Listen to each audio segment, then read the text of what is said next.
सुरगाणा तालुक्यात सलग 4 वेळा भूकंपाचे सौम्य धक्के. सराड, घागबारीसह परिसरातील नागरिकांमध्ये भीतीचे वातावरण. Divya Bharat BSM news Surgana. प्रतिनिधी रतन चौधरी.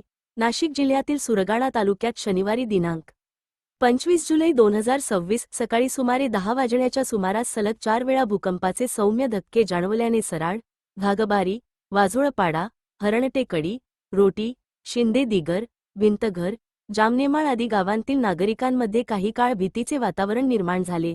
मुसळधार पावसाच्या पार्श्वभूमीवर अचानक जमिनीला कंपन जाणवल्याने अनेक नागरिकांनी घराबाहेर धाव घेतली, तर काही जण भर पावसात सुरक्षित ठिकाणाच्या शोधात सैरावैरा पळताना दिसून आले. गेल्या काही दिवसांपासून सुरू असलेल्या मुसळधार पावसामुळे नागरिक आधीच चिंतेत असताना भूकंपाच्या धक्क्यांनी त्यांच्या भीतीत आणखी भर पडली. अनेक गावांमध्ये नागरिकांनी एकमेकांची विचारपूस करून सुरक्षिततेची खात्री केली.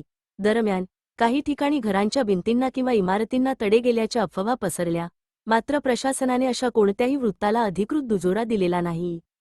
संबंधित अधिकाऱ्यांकडून आवश्यक ते सर्वेक्षण सुरू असून प्रत्यक्ष पडताळणीनंतरच अधिकृत माहिती जाहीर करण्यात येणार असल्याचे स्पष्ट करण्यात आले आहे. भूकंप ही नैसर्गिक प्रक्रिया असली तरी अशा घटनांच्या वेळी नागरिकांनी संयम राखणे अत्यंत आवश्यक आहे. आपत्ती व्यवस्थापन विभागाच्या सूचनांचे पालन करणे, सुरक्षित ठिकाणी राहणे आणि प्रशासनाला सहकार्य करणे ही प्रत्येक नागरिकाची जबाबदारी असल्याचे अधिकाऱ्यांनी नमूद केले. सुरगाणा तालुक्यातील सराड, घागबारी, वाझोळपाडा, हरणटेकडी, रोटी, शिंदे दिगर, भिंतघर आणि जामनेमाळ या गावांमध्ये जाणवलेल्या सलग भूकंपाच्या धक्क्यांमुळे काही काळ भीतीचे वातावरण निर्माण झाले असले तरी प्रशासनाच्या तत्परतेमुळे परिस्थिती नियंत्रणात आहे. पुढील काही काळ संबंधित यंत्रणा परिस्थितीवर लक्ष ठेवून राहणार असून नागरिकांनी केवळ अधिकृत माहितीलाच महत्त्व द्यावे, असे आवाहन प्रशासनाने केले आहे. दिव्य भारत बीएसएम न्यूज प्रतिनिधी रतन चौधरी.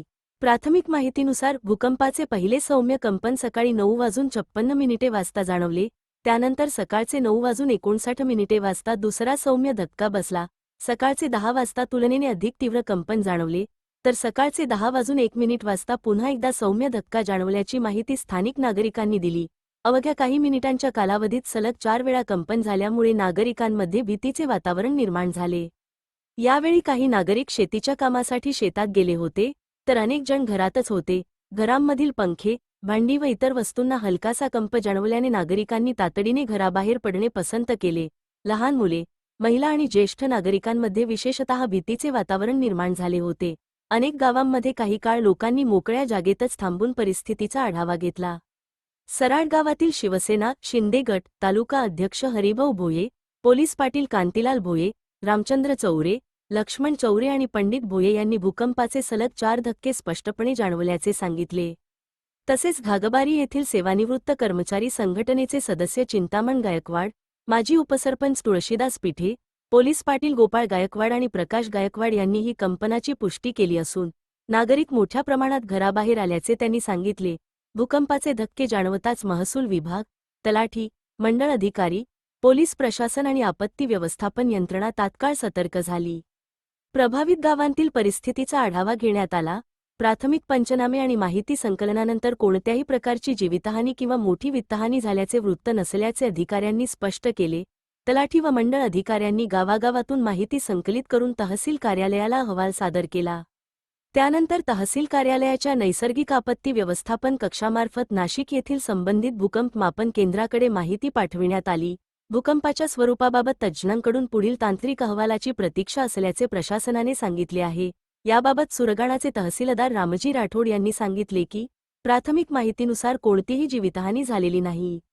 सर्व संबंधित यंत्रणा सतर्क असून परिस्थितीवर सातत्याने लक्ष ठेवण्यात येत आहे.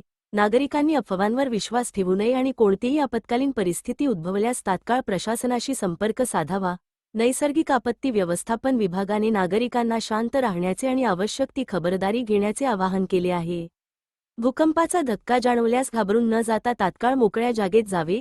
इमारती, विद्युत खांब आणि झाडांपासून सुरक्षित अंतर राखावे. तसेच सोशल मीडियावरील अप्रमाणित संदेशांवर विश्वास ठेवू नये, अशा सूचना देण्यात आल्या आहेत.